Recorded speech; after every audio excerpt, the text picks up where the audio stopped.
Hey, ladies and gentlemen, good morning or good day wherever you are. For me, it is Saturday morning, and after playing all of the Path of Exile last league for the entire week, pretty much, I did not miss it, but I didn't really cover the new Season of Blood for Diablo 4. So today, let's go into this article and let me share my thoughts on this whole thing.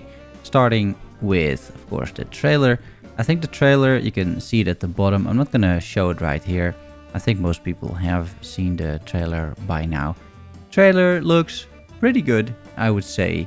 The main thing that I sort of noticed when watching the trailer is, first of all, stylistically, it is very, very similar to the Season of the Malignant, but that is mostly the style. And I think that's completely fine. I think that's understandable. That is the art style that they're going for or going with. However, I also feel that it is not just the style that was very similar. It seemed to also be, let's say, the content and the way it was set up. Because once again, if you scroll up a little bit, you can see that once again, just like with the Malignant season, we now get a very similar vibe. But this time, instead of malignant monsters, we get vampires. Because here it says, at the behest of their dark master, a newly turned army of ravenous vampires has set their sights on Sanctuary. The master since's blood remains a shrouded mystery, but their pursuit for the blood of innocence has caused an uproar. You must learn to hunt the hunter, your fate depends on it. And once again, just like previously, we get an NPC called Eris, we get a quest line. Here it is, a new quest line for you to uncover. And vampiric powers, just like malignant powers. So now we don't really know how that's going to play out. Ultimately, it might be, let's hope not, but it might be another gem socketing that stuff into jewelry. That would feel pretty bad. But I think both of these seasons were already designed and worked on and to some extent completed before the game even launched. And so when this was made, the developers had no idea how the game itself would be received. Especially lately, it's been getting quite a bit of bad feedback. I think for mostly valid reasons, but yeah. So it could be very, very similar to Season 1, which would, not be amazing, but let's hope there's a little bit more variety and a little bit more content in there. Something that's going to help as well are the 5 additional endgame bosses, with the ability to target specific unique and uber unique drops. And more. Not sure what more would be, but this is good, right? These 5 additional endgame bosses, I think one of them will be that Vampire Lord. Maybe we get one additional new one, but I think mostly the other 4 will be bosses that we have already fought in the campaign and that for some reason are nowhere to be found in endgame, which is just strange, right? Because some of those fights were really, really cool and interesting. So I think those fights will return in a standard version, which is probably just a copy of the original campaign boss, and an Uber version. And this is really good, I think. All of these Uber bosses will have their own unique loot tables, meaning you can target farm these bosses for specific rewards. And that would solve a few things. First of all, the complete randomness that Diablo 4 currently has. I mean, these games should have a decent amount of RNG in them, but Diablo 4 is pushing it. It would also solve the complete unattainability of Uber uniques currently. The drop rates are incredibly low, right? Like insanely low. So hopefully with target farming, you get a much higher drop rate. So that if you are capable and your character is capable of doing the Uber bosses, you have somewhat of a chance to at least get a Uber unique. And I think it provides some meaning to these endgame bosses. Right now you have Uber Lilith, but she doesn't drop anything useful, and there is really no reason to kill her, which is why I haven't killed her. I see no value in trying even that encounter just because I can get like some sort of title. And my title is already like Victorious Trash or something. I mean, it's not gonna get much better as a player title than that, I think. And I see a lot of those, right? Like Sinister, Garbage, that kind of titles. I think people really enjoy the trash and the garbage for some reason. I do. So yeah, sure. I don't know what title it gives exactly, but it's not gonna, prompt me to try a boss for hours. So, but unique loot might.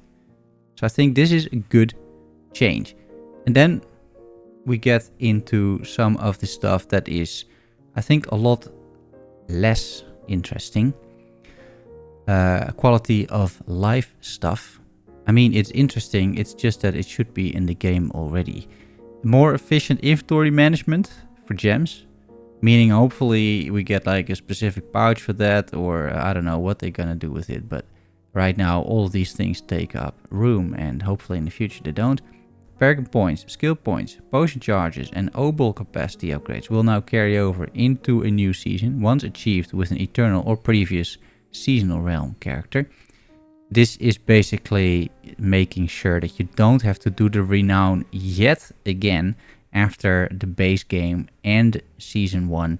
It will now completely carry over, which is a great change, of course. Once again, it should have been in the game already, but I'm glad that after 2 seasons they're adding it. And this is an interesting one, but this is mostly balancing. This is not going to bring anything new.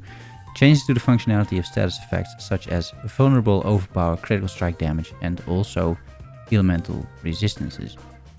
I think that vulnerable is generally considered too strong, right? It is its own damage bucket, its own damage multiplier. And it doesn't matter then how bad you nerf a stat if you have a single stat that is a single damage multiplier that has intrinsic value. So unless they change that, there's no getting around vulnerable. Overpower, crit has the same issue, I think. Crit is in a damage bucket in itself, which it should be as critical strike. I think that makes a lot of sense. Vulnerable makes a lot less sense, especially because every class can get it one way or another. Critical strike, I'm not entirely sure what they will do with it. And elemental resistances, they're basically going to make sure that these things actually work. So yeah, because right now it's completely pointless and nobody is speccing into elemental resistances. But in season 2, hopefully they fix it. My main concern is the overall balance of the game. It might be completely messed up after they change all of this, but we'll see. If it's just a shake-up of the meta, I think that is excellent. If it actually breaks balance of the game, and by that I mean sort of the progression balance of the game, which I really personally quite enjoy in Diablo 4. I think Diablo 4 has a good sort of progression all the way up till level 70-ish, and then it just gets boring as hell.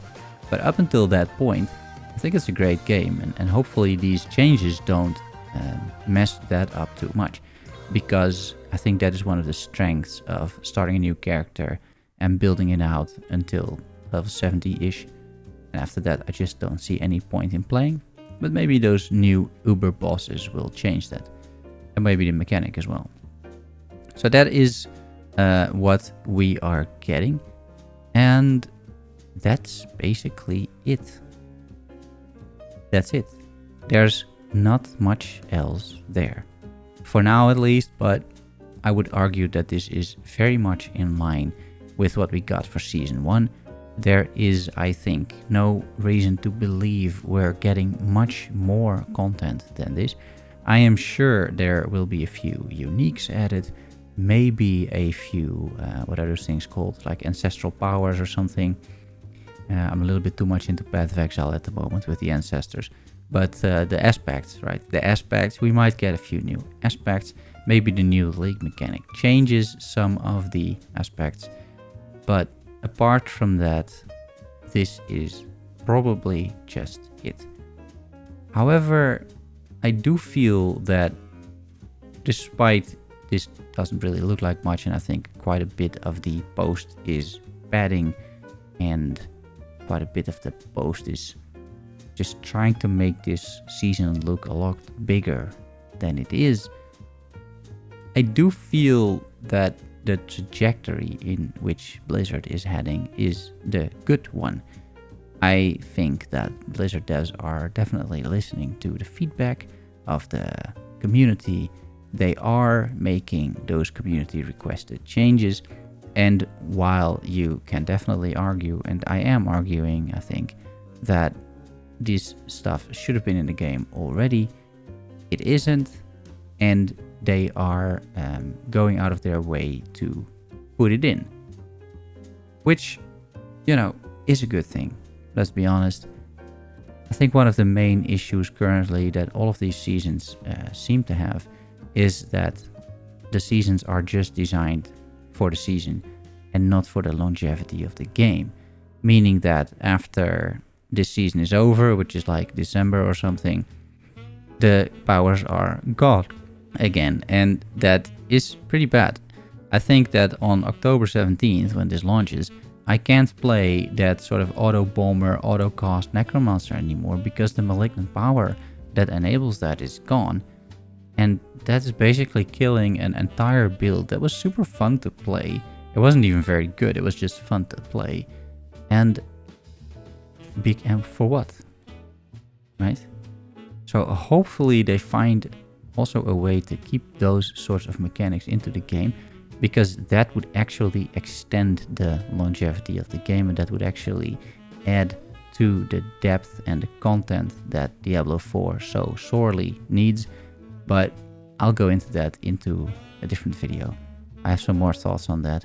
I think it's a fundamental design mistake that they're making, that they're not making these leagues for the core game, but making these leagues for the sake of the leagues. And as a result, I think the way they design these leagues is just not great. So, but that's something for another time. This is what we're getting, October 17th. I'll definitely play it, probably for a few days, and then there's a decent chance that I'm done with it. If there's some more news to share, I will cover that as well. I am playing Diablo quite a bit, must have put around like 100 hours or so into it. I think that is for me the maximum until now. Right now, no reason to play. But otherwise, pretty decent game. And I am mildly excited for this season. I hope it's good. I hope it brings something fresh and new to the game. And that's all I want to talk about today, guys. Thanks for watching once again, and see you soon. Bye-bye.